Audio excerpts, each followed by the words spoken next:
Have you ever watched a man in a $3,000 Tom Ford suit burn his career to the ground just to save $800 on an electric bill I did? It was not an accident, but a digital suicide orchestrated by pure Tech Valley arrogance.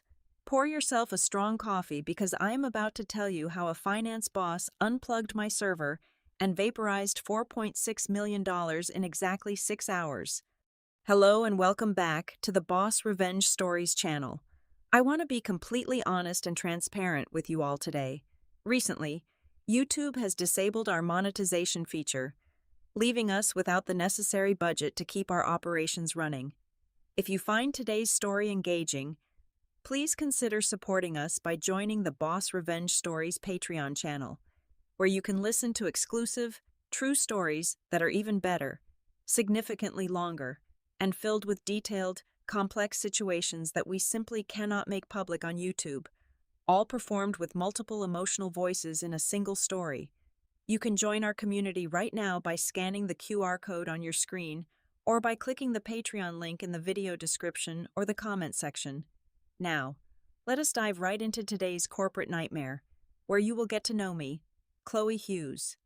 I am 31 years old, and until recently, I was the lead system architect at Aerostack Logistics.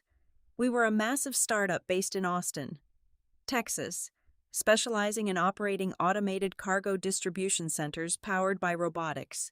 If you have ever ordered a package and had it arrive at your doorstep in less than 24 hours, chances are my systems played a major part in making that happen. I am not the type of person who speaks loudly in meetings or posts fake inspirational quotes on professional networking sites. I am quiet, fiercely practical, and I survive on a steady diet of black coffee and perfectly written, bug-free code. My absolute masterpiece at Aerostack was something I called the gravity node. In a building desperately trying to look like a futuristic spaceship with open-concept glass walls, kombucha on tap, and neon signs, the gravity node was the absolute last physical, on-premise server remaining in the entire corporate headquarters.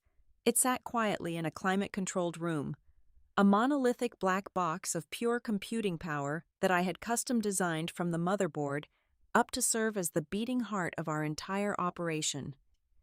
Life was perfectly balanced until the board of directors decided we needed adult supervision and brought in Marcus Sterling. Marcus was our brand new chief financial officer, freshly transferred from a prestigious investment bank on Wall Street. From the moment he walked into the Austin office, he looked like a shark swimming in a tank full of friendly tech geeks. He was the living, breathing embodiment of hollow corporate buzzwords. Every sentence out of his mouth contained phrases like cloud transformation, cash flow optimization, and synergistic paradigm shifts.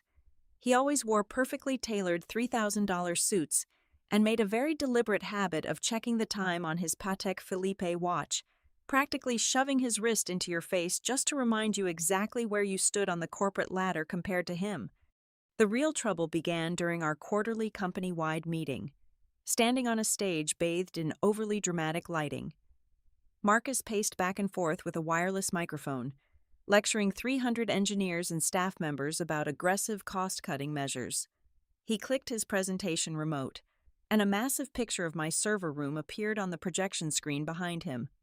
"This right here is a prime example of legacy and efficiency," Marcus announced, his voice echoing loudly through the auditorium.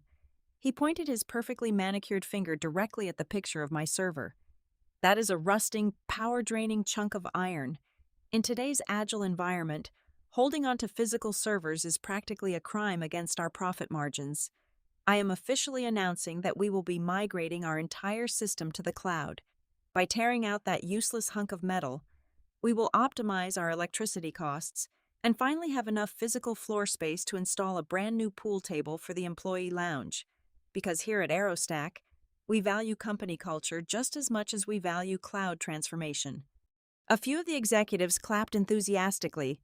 The engineering department just stared at him in horrified silence. I did not stand up and shout. I did not argue with him in front of the massive crowd. That is simply not my style, and I know better than to debate physics with a finance executive who thinks technology works by pure magic. Instead, I calmly walked back to my desk, sat down, and drafted a meticulously detailed 3-page email directed straight to his inbox. In that email, I kept my tone completely professional and stripped away all the complex technical jargon so even a Wall Street banker could understand it. I clearly explained that the Gravity node was not just a storage device holding old files. It was a zero-latency computing engine.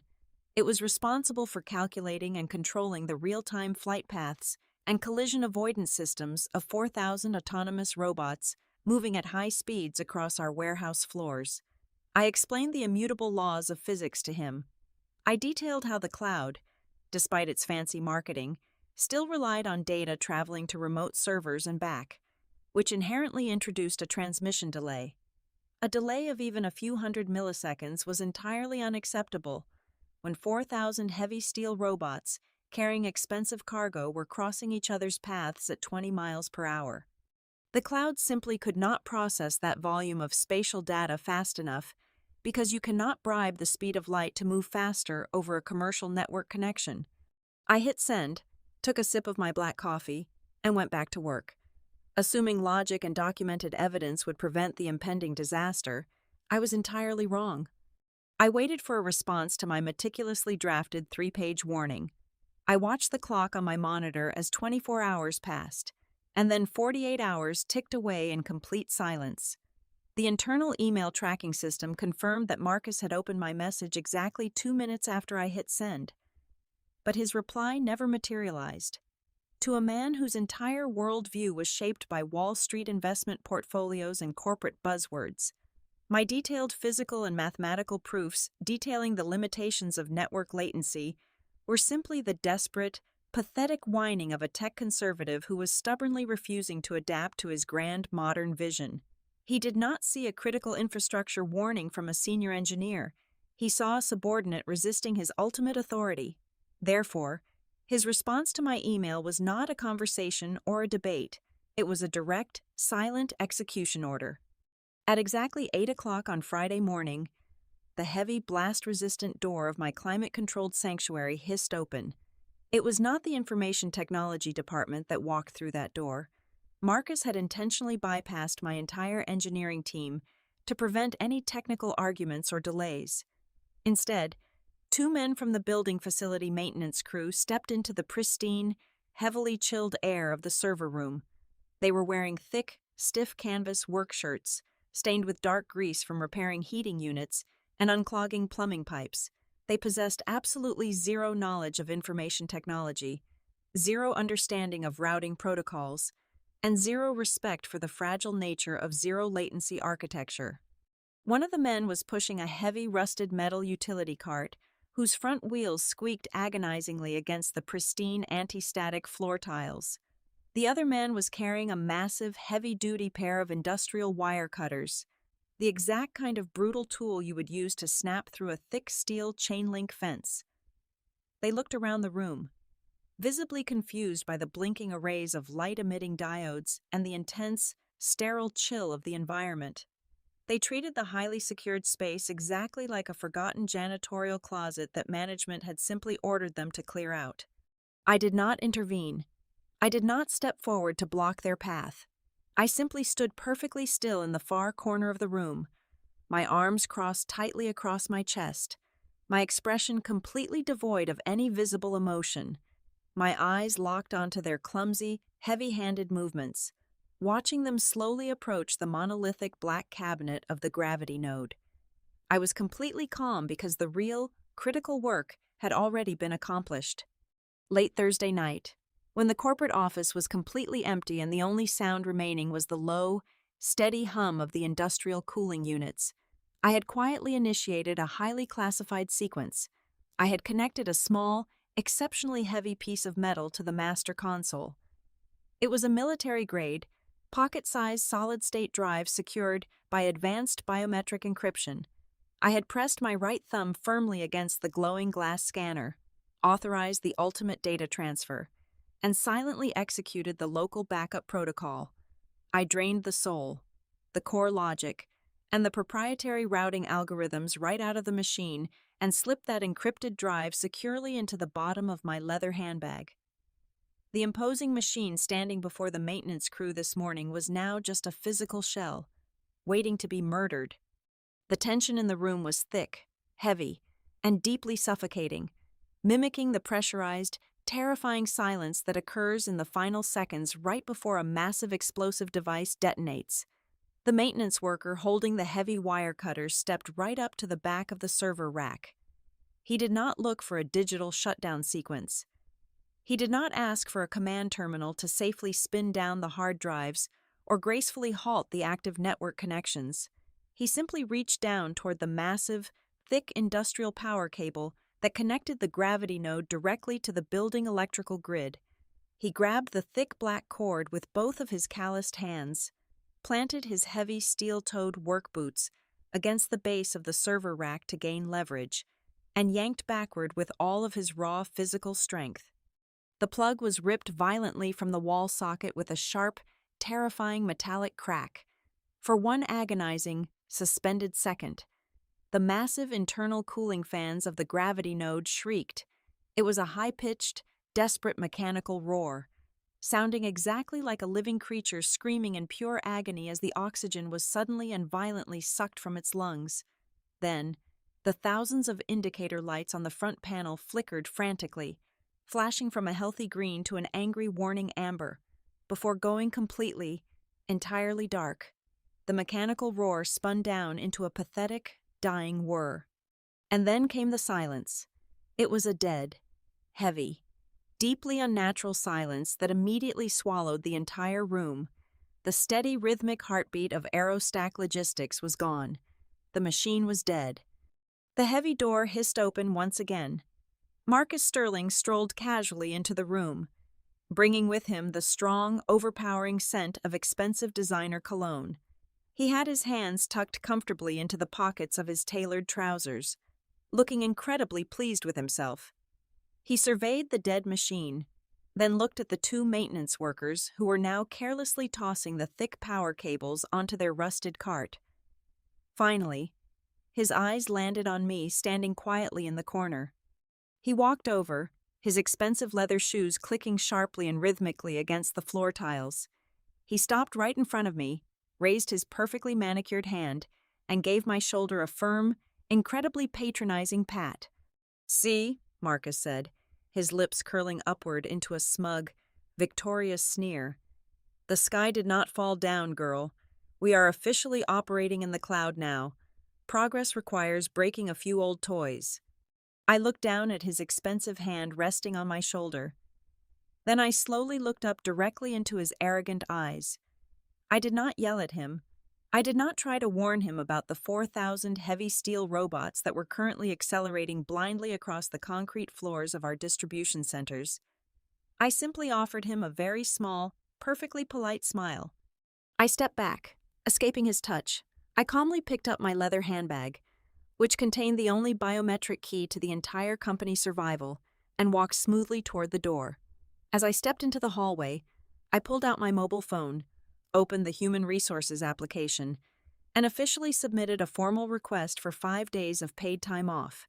I walked out of the server room, out of the glass-walled building, and stepped out into the warm, bright Texas morning sun, leaving Marcus standing proudly and ignorantly inside the digital graveyard he had just created. For the first 2 hours after the brutal amputation of the physical server, the corporate body of Aerostack Logistics appeared to be functioning perfectly normally. This is the most insidious characteristic of a massive systemic failure. It rarely announces itself with immediate, explosive symptoms. Instead, it behaves exactly like a silent, lethal contagion incubating deep within the bloodstream. The temporary illusion of health was sustained entirely by the residual data lingering in the network. The remote servers were still actively processing the thousands of movement commands and logistical pathways that my system had securely calculated and cached right before its execution. Up in the executive glass-walled conference room, a premature victory lap was already in full swing. Marcus was standing at the head of a massive mahogany table, aggressively pointing at a digital dashboard that was displaying the newly slashed electrical consumption metrics. He enthusiastically reported to the board of directors about his grand triumph of corporate optimization. He painted a glorious picture of streamlined efficiency, proudly boasting about how he had single-handedly dragged the stubborn engineering department out of the dark ages and into the glorious, cost-effective future of remote computing. He completely believed he was a visionary genius who had successfully surgically removed a useless, cancerous tumor from the company infrastructure. He had absolutely no idea that he had actually ripped out the central nervous system, and the corporate body was now merely experiencing the brief, twitching spasms of phantom reflexes before the onset of absolute rigor mortis. While Marcus was busy accepting praises and shaking hands with the board members, I was standing in the quiet comfort of my living room, wearing comfortable clothes and calmly pouring room-temperature water into the soil of my potted ferns. The morning sun was streaming brightly through my apartment windows, casting long, peaceful shadows across the hardwood floor. It was a picture of perfect domestic tranquility. However, resting quietly on my kitchen counter was an encrypted tablet. I had established a secure, hidden, read-only monitoring backdoor into the warehouse telemetry feeds weeks ago, entirely for my own diagnostic purposes. I set my watering can down and swiped my finger across the glass screen. I watched the numbers flow. I was monitoring the specific heartbeat of the entire logistics network, the critical metric known as latency. Latency is simply the amount of time it takes for a digital signal to travel from the central brain, issue a command to a moving limb, and receive a confirmation that the command was successfully executed. Under the steady guidance of my physical machine, that response time was locked tightly at a beautiful, instantaneous 2 milliseconds. Now, without the local processor, the warehouse robots had to send their positional data up into the commercial network, wait for the remote servers to calculate their next move, and then wait for that instruction to travel back down through the commercial internet lines. I watched the latency metric on my screen begin to slowly, steadily hemorrhage. It climbed from 2 milliseconds to 20, then 50, then 100. Within 90 minutes of the disconnection, the latency had ballooned to an agonizing 400 milliseconds. 400 milliseconds is less than half a second. To a human being browsing the internet or sending a text message, it is a completely unnoticeable delay. However, to a heavy industrial machine navigating a densely packed warehouse, 400 milliseconds is an absolute eternity. It is the terrifying equivalent of a person driving a car down a crowded highway at 90 miles per hour while intentionally squeezing their eyes completely shut for half a second before opening them again, over and over again. The first brutal symptom of the digital stroke manifested violently on the concrete floor of the main distribution center. The warehouse was a massive, cavernous space covering tens of acres, filled with towering steel storage racks that created hundreds of narrow, incredibly tight intersecting aisles. Operating within those aisles were the autonomous retrieval units.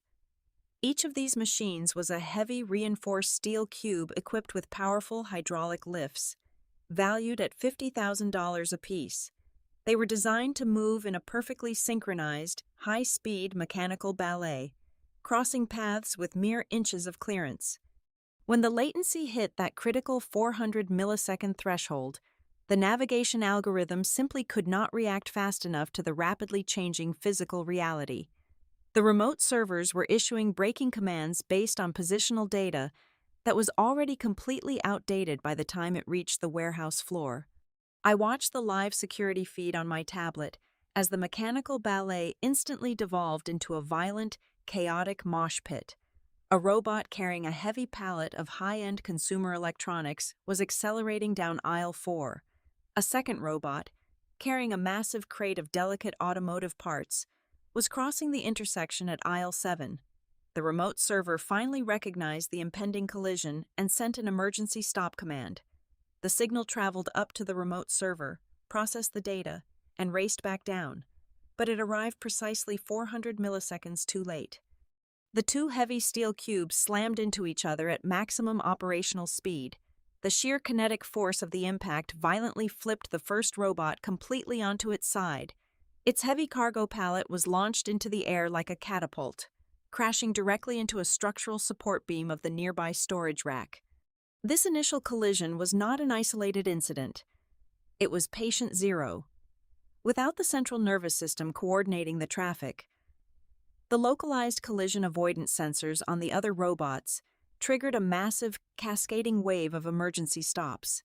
However, because the braking commands were delayed, the trailing machines plowed forcefully into the stationary ones. It was a multi-million-dollar mechanical pileup spreading like wildfire across the entire facility. The destruction of physical property was catastrophic. Hundreds of cardboard crates containing incredibly expensive, life-saving medical devices and sensitive laboratory equipment were violently overturned, crushed, and scattered across the cold concrete floor. The situation rapidly escalated from a logistical nightmare to an active physical emergency. Several crates involved in the initial collisions contained high-capacity lithium-ion batteries. When the heavy steel chassis of the overturned robots crushed those battery packs, the volatile chemicals inside immediately ruptured. Bright, violent sparks showered across the debris, instantly igniting small, intense chemical fires that began producing thick, toxic black smoke. The automated fire suppression sprinklers triggered in several sectors, raining thousands of gallons of water down onto the mangled electronics, creating a catastrophic, sparking, smoking wasteland. Within a span of 45 minutes, the entire physical supply chain completely froze right in the middle of the absolute busiest peak weekend delivery cycle. The warehouse was completely paralyzed, clogged with burning robots, crushed cargo, and flooded aisles. The physical trauma on the warehouse floor immediately triggered a severe financial hemorrhage in the software layer. On my secondary screen, I brought up the live, real-time revenue dashboard of the company. It was no longer displaying the healthy, comforting green numbers of steady profit. The entire interface was aggressively flashing a horrifying, angry blood red. The customer-facing software had no idea that the physical warehouse was essentially a burning graveyard of metal. It only knew that orders were not being scanned at the loading docks. As the strict, automated delivery time limits expired, the software rigidly followed its programming. It began issuing automatic apologies and initiating immediate, full financial refunds to the angry customers. I sat at my kitchen counter, taking a slow, calm sip of my perfectly brewed black coffee, watching the devastating financial hemorrhage unfold in real time. Every canceled order was another drop of blood leaving the corporate body. Every triggered penalty clause from our third-party shipping partners was another vital organ failing. Thousands upon thousands of orders were being automatically canceled by the system every single minute. The company was aggressively bleeding money, rapidly refunding customers for expensive merchandise that was currently trapped, crushed, and slowly burning in a chaotic pile of destroyed $50,000 robots. The artificial heart of the company was in full cardiac arrest, and the arrogant men in the glass conference room had absolutely no idea how to perform digital resuscitation. The financial devastation escalated with a speed that could only be described as a masterpiece of corporate negligence. The digital dashboard that Marcus had so proudly displayed earlier that morning was now functioning as a relentless, unforgiving counter of absolute doom. The damage figures did not merely climb. They violently vaulted over the $1 million mark, tore through $2 million, and rapidly smashed right past $4.6 million. This astronomical sum was a terrifying combination of destroyed physical inventory, charred remains of $50,000 robotic units, and the massive, automatic penalty fees for breaching our guaranteed delivery contracts with premium shipping partners. Marcus was no longer the smug, visionary savior of the company profit margins. He was a man standing on the tracks, watching a freight train made of burning money heading straight for him. Panic is a fascinating thing to observe in people who believe their expensive job titles make them invincible. Marcus scrambled frantically to organize an emergency video conference with the executive board and the remaining senior engineering staff. When his video feed finally connected to the grid, the visual transformation was darkly hilarious. The pristine, untouched Wall Street golden boy had completely vanished. His face was drained of all color, resembling a sheet of wet paper.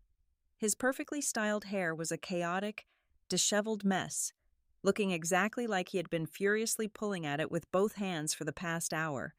The collar of his $3,000 custom-tailored shirt was soaked with nervous sweat. He unmuted his microphone and immediately launched into a frantic, high-pitched defense strategy, clinging desperately to the only tactic incompetent leaders know when backed into a corner, shifting the blame. "This is clearly a massive vendor issue," Marcus shouted into his webcam, his voice cracking under the immense pressure. "Amazon Web Services is obviously experiencing a catastrophic, localized network outage in our server region. Their cloud infrastructure has completely failed to support our scale. I need the legal department to draft a severe breach of contract notice to them immediately. Get Amazon on the phone and demand they fix their servers right now." While Marcus was busy screaming at his monitor and trying to wage a legal war against one of the largest technology companies on the planet, the remaining software engineers were down in the trenches, practically sweating blood. They were frantically typing away at their workstations, desperately attempting to write a temporary software patch to compensate for the massive network lag. Their initial strategy was to rewrite the physics engine on the fly, perhaps restricting the maximum speed of the robots to 10% of their normal operating capacity, just to stop the metal boxes from ramming into each other. However, as the lead developer attempted to access the central navigation module to push the emergency update, his screen flashed a bright, solid crimson error message. The entire engineering department suddenly realized they had crashed headfirst into an impenetrable digital wall. The situation was vastly worse than they could have ever imagined. The core artificial intelligence engine that controlled every single movement in the warehouse was not just encrypted. It was completely hard-coded and locked down tight like a military fortress. This was the exact moment my second surprise stepped out of the shadows. The executive leadership team had always viewed me merely as a quiet keyboard worker, a replaceable cog in their grand machine. They never bothered to check the intellectual property registry before they decided to mess with my work. I did not just write the software that managed the warehouse. I was the primary inventor officially listed on the patent for that specific hardware architecture. When I built the system, I designed it with an incredibly aggressive self-preservation security protocol to prevent corporate espionage. The algorithm was specifically engineered to monitor its physical environment. The exact second that the maintenance worker violently ripped the power cord from the wall, my software instantly detected an unauthorized, hostile disconnection. It immediately registered that the unique physical identification number, known as the MAC address of the gravity node, was no longer communicating through the proper administrative channels, acting exactly as I had programmed it to. The system assumed it was being physically stolen and instantly triggered a permanent, catastrophic lockdown. It scrambled the encryption keys and bricked the entire navigation core. Meanwhile, as the engineering team sat in horrified silence, staring at their locked screens, the company board of directors received an emergency flash report from an independent forensic technology auditor they had kept on retainer. These auditors did not care about office politics, and they were completely immune to empty buzzwords about cloud synergy. They looked directly at the raw data logs, traced the failure cascade backward, and delivered the brutal, undeniable truth to the board. The report explicitly stated that the cloud infrastructure was functioning perfectly fine. The external network had not dropped a single packet of data. The catastrophic failure was caused entirely by a localized manual hardware amputation that occurred at exactly 8 o'clock that morning. The board members sat in their leather chairs in stunned, heavy silence as they read the final conclusion of the forensic audit. Marcus Sterling had not optimized a single thing. He had not modernized the infrastructure. He had personally and arrogantly authorized the execution of the only brain capable of running their multi-billion-dollar operation. The realization washed over the executives like a bucket of ice water. The problem was not a temporary glitch. The system was dead. The key was thrown away, and absolutely no engineer on the face of the planet possessed the ability to unlock it, except for the exact person who created it. The corporate legal department of Aerostack Logistics did not operate with the frantic, shouting panic of the engineering floor. When millions of dollars evaporated into thin air, They moved with the cold, precise, and ruthless efficiency of homicide detectives processing a grisly crime scene. They immediately initiated a massive electronic discovery protocol, freezing all executive communication logs to search for the root cause of the liability. It took the senior paralegals exactly 12 minutes to dig through the server archives and find the digital murder weapon. It was the meticulously detailed 3-page warning email I had sent to Marcus Sterling. The server logs provided a damning, irrefutable timeline. The record showed that Marcus had received the critical infrastructure warning, opened it for a grand total of 4 seconds, and then permanently deleted it without reading a single paragraph. He had bypassed standard operational procedures, ignored direct warnings from his chief architect, and willfully marched the company off a financial cliff. The chief legal counsel, a man who possessed a reputation for having ice water in his veins, sat at his massive glass desk and aggressively calculated the impending fallout. The internal destruction of the robots and inventory was bad, but the external liability was a fatal blow. The company held ironclad, guaranteed delivery contracts with massive global distributors. Every missed deadline triggered an exponential penalty fee. The chief counsel looked at the forensic timeline and realized a terrifying truth. If the physical server was not fully restored and the automated fleet was not operational within the next 24 hours, Aerostack Logistics would not just face a bad quarter, the company would be completely buried under a mountain of breach of contract lawsuits, leading to an absolute, unrecoverable bankruptcy. They were actively bleeding out, and the only person holding the tourniquet was entirely out of reach. The executive team desperately tried to initiate contact. The human resources director, the chief operations officer, and even the board members began frantically dialing my personal mobile phone number. They were met with absolute silence. The moment I had walked out of the corporate headquarters that morning, I had proactively blocked every single phone number, email address, and digital communication channel associated with the company network. I was a ghost. The only trace of my existence was a single, automated out-of-office response configured on my corporate email account. Whenever one of the panicked executives sent an urgent message pleading for my help, they instantly received a sterile, standardized reply. It read, "I am currently on paid time off. Please contact Marcus Sterling directly to resolve any and all issues regarding the cloud infrastructure transition." It was the ultimate digital slap in the face. The entire board of directors turned their furious, collective gaze toward Marcus. He had created this catastrophic mess, and now he was ordered to fix it or face personal financial ruin. That night, a massive, relentless rainstorm rolled through the city of Austin. At exactly 2 o'clock in the morning, my smart doorbell camera detected movement outside my apartment. I was sitting comfortably on my living room sofa, wrapped in a warm cashmere blanket, drinking a cup of hot chamomile tea. I picked up my mobile phone and tapped the screen to view the live video feed. Standing on my front porch, completely drenched by the heavy freezing rain, was Marcus Sterling. The $3,000 bespoke suit was ruined, plastered to his shivering frame. His expensive leather shoes were soaked in dark mud. The arrogant, untouchable aura of the Wall Street golden boy had entirely washed down the storm drain. He looked pathetic, small, and utterly desperate. He reached out with a trembling hand and pressed the illuminated button on my doorbell. I did not walk to the door. I did not invite him out of the cold. I simply tapped the microphone icon on my phone screen, routing my voice through the external speaker of the smart doorbell. "State your business," I said, my voice projecting clearly and calmly into the cold, rainy night.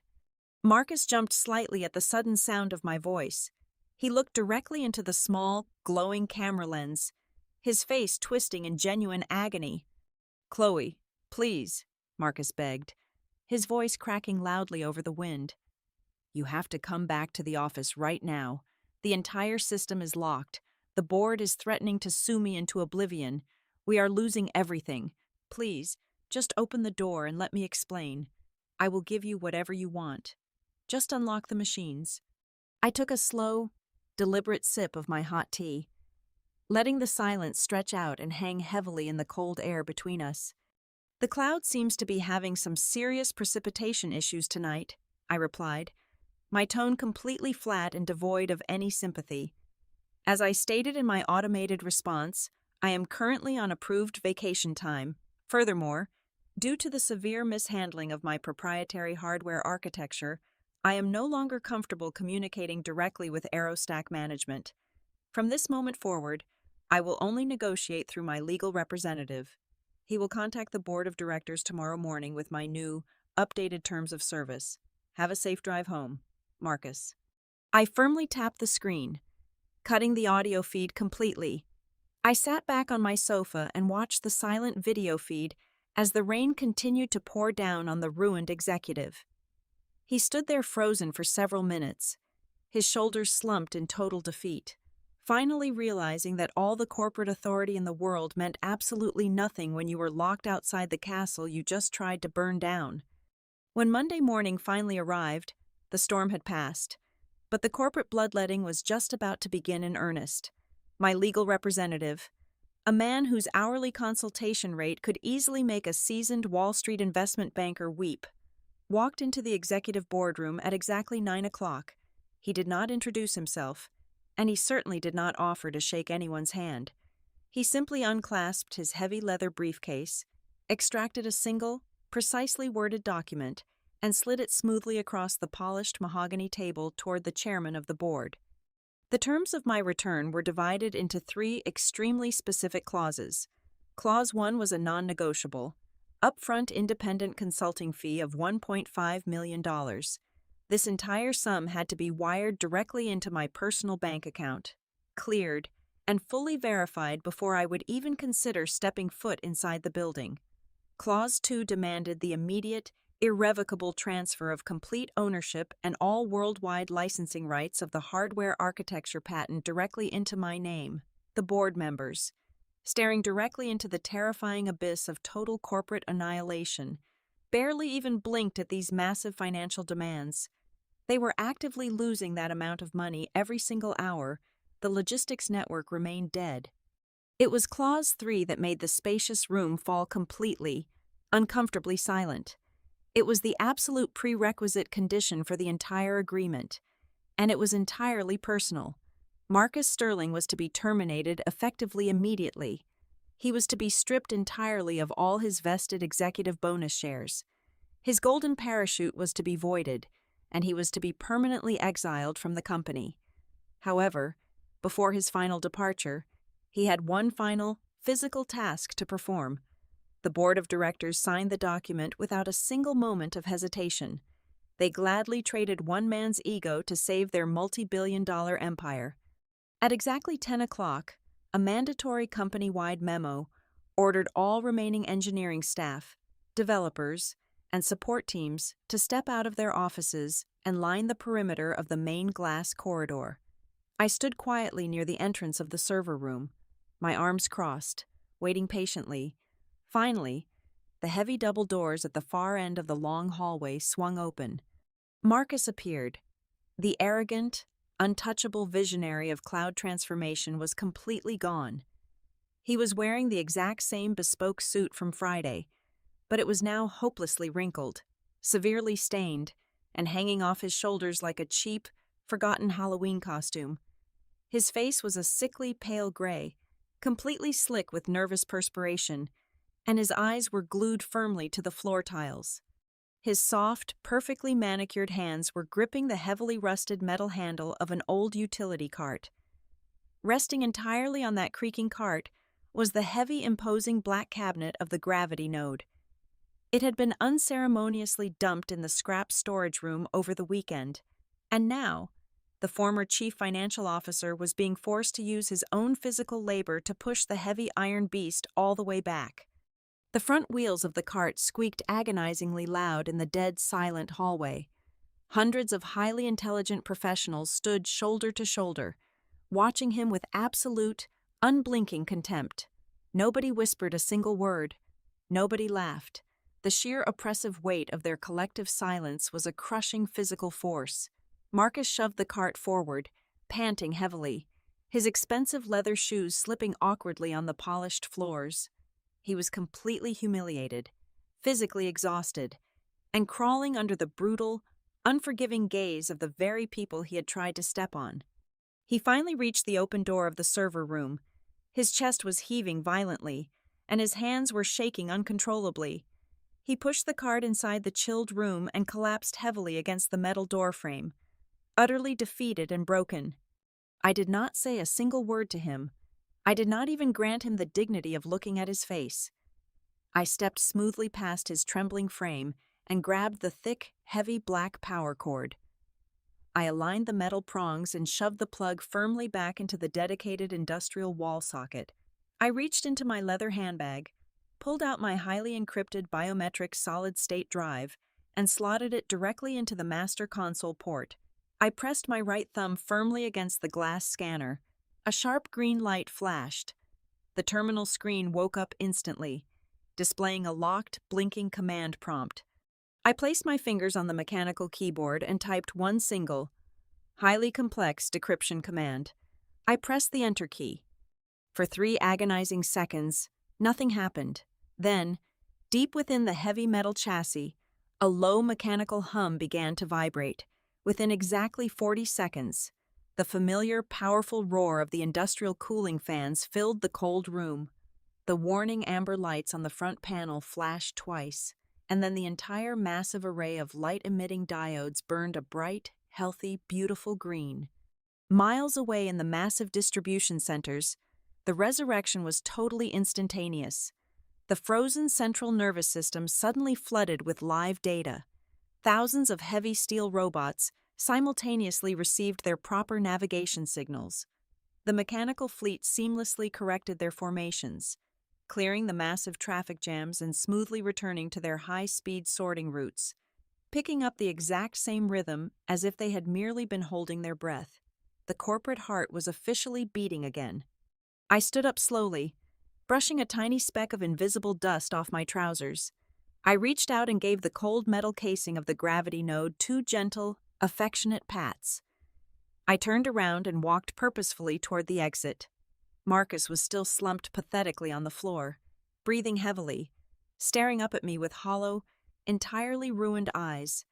I paused right in front of him, looking down at the man who had burned his entire career to the ground just to save a few dollars on an electric bill.